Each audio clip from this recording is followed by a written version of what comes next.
I've done this before, I've been through this before. That the experiential quality of any one of these provokes these associations. So a suggestion that has been distilled to a very basic. That's a good way to put it. Yeah. Yeah, the distillation of it, of experience. Of suggestion. Right. Which is not a minimal strategy. It's very expansive, as is, you know, incorporating light like this. Yeah, I mean, in the end, it is an approach in a different way to put the light on. So, as a follow-up to what the gentleman was just talking about and what you guys were touching on, when you are invoking these like past memories or these past sensations, as you did with your example of the heads, are you aware of this during, or is it something that you realize sort of after the fact? I think what I'm asking more is this a subconscious process, or are you only aware of it after the fact when you kind of sit back and reflect on the painting? I'm aware of it, but it doesn't, I don't know. It's like not impactful to the process? It doesn't do anything to me. Okay. Yeah. I know that they have that. Yeah. And it's good so. Yeah.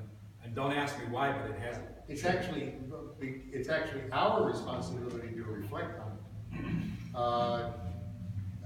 Painting these things, Udo is provoking these responses in us. Sure. He already had them. It's there. Yeah. People often ask me,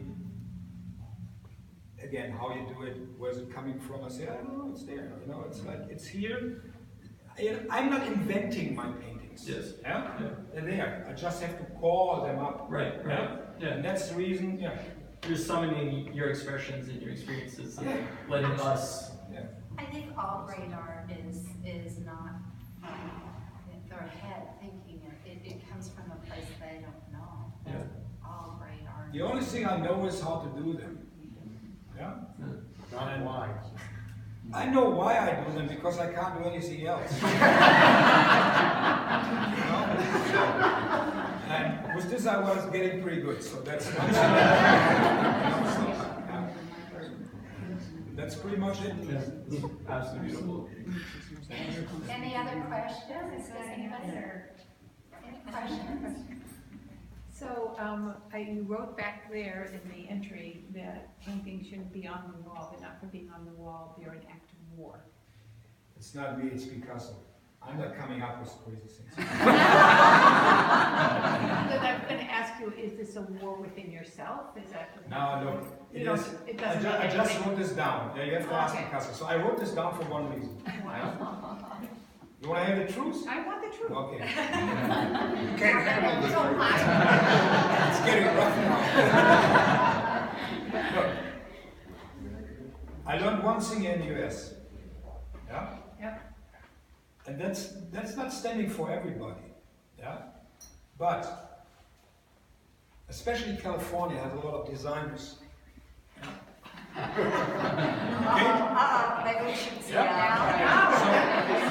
look, I'm not talking bad about designers, right? I'm not talking bad about all these things, but why I write something like this down, and I do this almost on all my exhibitions now, because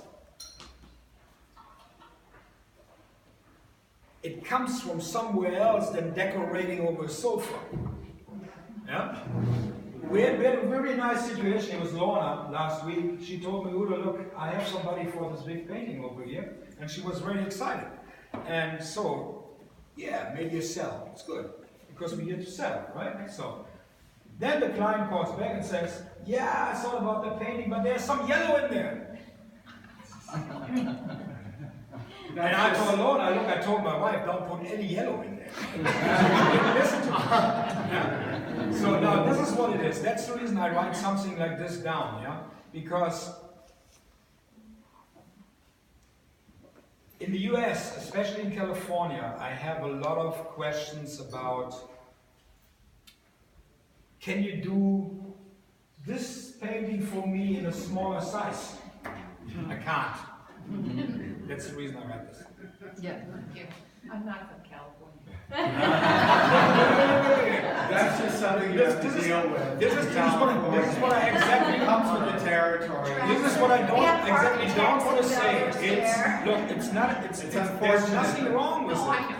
But It's the unfortunate. difference between Europe and here, it's tremendous. Tremendous. Yeah. You lived in Miami for several years, however. It's worse there. Yeah. Thank you, Peter, thank you. This is not a question, it's only a comment. I was trained as a molecular biologist and it looks very organic and very microscopic. It's magical. It's like you've been working, I've seen images through the microscope that look like this and that's my draw. But there is a glow to it. Peter, I disagree with you. This is not elusive. It totally draws me. Is that what? It attracts me. It's like, what is this? Oh, well, that's what Udo said. It's It not invariably elusive to me. attracts you, but as you get closer to it, Yeah, that's true. Yes. it starts to disappear. Absolutely, I didn't It's answer. if you're Yes. if you're changing the focus of the microscope, Yes. and all of a sudden you pass the perfect focus and it blurs. Absolutely, you're right. I didn't understand. Yeah. There is a third element that's very apparent in your paintings, and I'm just seeing them for the very first time. They don't, I can't see them looking at a screen when I got the beautiful invitation from Lorna. You really have to experience them. But it's the surface and depth. The subtleties in your paintings are, are strong. The light, the composition, and then the surface and depth. I don't know if you've spoken to this earlier.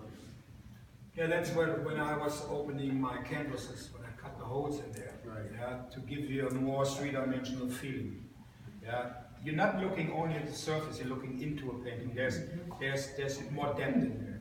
Right. Yeah, that's Because there are actually three planes of existence working physically in these works. The first plane is the canvas you're physically up against. That's been treated with mineral oil, so it's now translucent. It lets you, and it's been painted on the back, right? in the back, in the middle, and nothing on the front. On the paintings, there's nothing on the front. It's all underneath. And there's a middle panel which has cutouts in it and lets light in and out erratically.